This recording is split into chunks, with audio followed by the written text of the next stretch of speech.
Hello viewers, నేను YouTube start చేసి 40 days అవుతుంది. ఈ 40 డేస్లో నేను ఎలాంటి స్టెప్స్ తీసుకున్నాను, సబ్స్క్రిప్షన్ పెంచుకోవడానికి ఎలాంటి జాగ్రత్తలు తీసుకున్నాను అనేది నేను మీకు ఎక్స్ప్లెయిన్ చేయడానికి మీ ముందుకు రావడం జరిగింది. నాకేం ఇప్పటికీ 1000-2000 సబ్స్క్రైబర్స్ రాలేదు, బట్ నేను ఒక డీసెంట్ సబ్స్క్రిప్షన్ అయితే సంపాదించాను. ఒక 250-300 రేంజ్లో ఉన్నాను ఇప్పుడు నేను.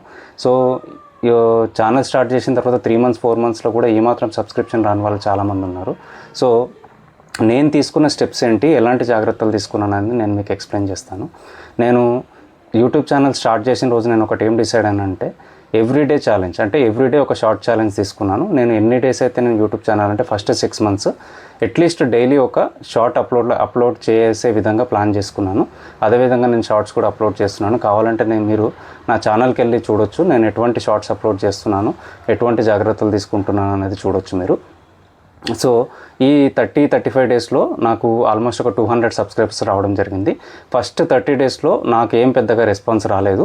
ఓన్లీ 60-70 సబ్స్క్రైబర్స్ని నేను సంపాదించాను ఫస్ట్ 30 డేస్లో. కానీ 30 డేస్ కంప్లీట్ అయిన తర్వాత 31 డేస్ నుంచి నాకు ఎవ్రీడే మినిమం యావరేజ్గా 10 సబ్స్క్రైబర్స్ ప్లస్ యాడ్ అవ్వడం జరుగుతుంది. సో దీనికి నేనేం చేశానంటే ఒక షార్ట్ అంటే డిఫరెంట్గా సెలెక్ట్ చేసుకున్నాను. ఫర్ ఎగ్జాంపుల్ ఒకరోజు నేను స్పోర్ట్స్ రిలేటెడ్ షార్ట్ అప్లోడ్ చేశానంటే ఇంకొక రోజు ఇంకొక డిఫరెంట్ షార్ట్, అట్లా జనాలకి నచ్చే విధంగా ప్లాన్ చేసుకొని చేయడం జరిగింది. ఏ ఒక్క వ్యూవర్ కూడా మీ ఛానల్ని ఒక్క వీడియో చూసి ఒక్క రోజులో సబ్స్క్రైబ్ చేయడండి. ఈ విషయాన్ని మీరు గుర్తుపెట్టుకోవాలి. అది ఎంత మంచి వీడియో అయినా అయి ఉండొచ్చు, ఎంత మెసేజ్ ఓరియంటెడ్ అయి ఉండొచ్చు, అయినా కూడా సబ్స్క్రిప్షన్ అనేది రాదు. మీ వీడియోస్ వాళ్ళు రెగ్యులర్గా చూస్తూ ఈరోజు చూసిన అతనికి రేపు రికమెండేషన్ వెళ్ళి వాళ్ళు రేపు ఎల్లుండి అలా నెక్స్ట్ ఒక 10 days 15 days వాళ్ళు రెగ్యులర్గా మీ షార్ట్స్ని వ్యూ చేసినప్పుడు వాళ్ళకి నచ్చితేనే వాళ్ళు సబ్స్క్రైబ్ చేయాలి. ఎవరైతే రెగ్యులర్గా క్రమశిక్షణ తోటి షార్ట్స్ కానీ లాంగ్ వీడియోస్ కానీ పెడతారో వాళ్ళని ఎక్కువ ఎంకరేజ్ చేస్తుంది. సో మీరు రెగ్యులర్గా షార్ట్స్ పెడితే వాళ్ళు మీ షార్ట్స్ని ఎక్కువ మందికి పోస్ట్ చేస్తారు. సో ఎక్కువ వ్యూస్ వచ్చేలాగా వాళ్ళు చూస్తారు. సో మీరు ఎప్పుడైతే మీరు కరెక్ట్ మంచిగా ప్లాన్ చేసుకొని మంచి షార్ట్స్ ప్లాన్ చేస్తారో అప్పుడు వాటికి లైక్స్ ఎక్కువ రావడం వల్ల అది ఎక్కువ మందికి రీచ్ అయ్యేలాగా ఉంటుంది.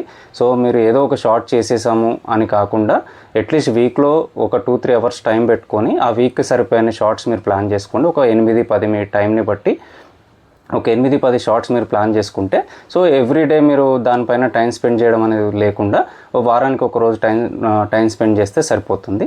ఇది చాలా ఇంపార్టెంట్ అండి. తర్వాత లాంగ్ వీడియోస్ వచ్చేసి మీకు ఫస్ట్ సబ్స్క్రిప్షన్ అనేది ఇంపార్టెంట్ కాబట్టి లాంగ్ వీడియోస్ 7 daysకి కానీ 10 days కానీ ఒకటి ప్లాన్ చేసుకొని షార్ట్ మాత్రం ఎవ్రీడే ప్లాన్ చేసుకోండి.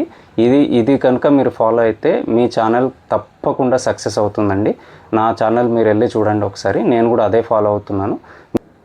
మీరు ఏవైతే షార్ట్స్ పోస్ట్ చేస్తారో అవి మరీ తక్కువ డ్యూరేషన్ ఉండకుండా చూసుకోండి. అంటే 5 seconds 10 seconds షార్ట్స్ కాకుండా అట్లీస్ట్ ఒక 35 seconds నుంచి 60 seconds లోపల ఉండేలాగా ప్లాన్ చేసుకోండి. దానివల్ల ఏమవుతుందంటే మీకు వాచ్ అవర్స్ కూడా కొంతవరకు కవర్ అయ్యే ఛాన్సెస్ ఉంటాయి. ఫర్ ఎగ్జాంపుల్ ఒక షార్ట్కి 1000 వ్యూస్ వచ్చాయనుకోండి, దానివల్ల మీకు ఎంతో కొంత వాచ్ అవర్స్ కూడా కవర్ అవుతాయి.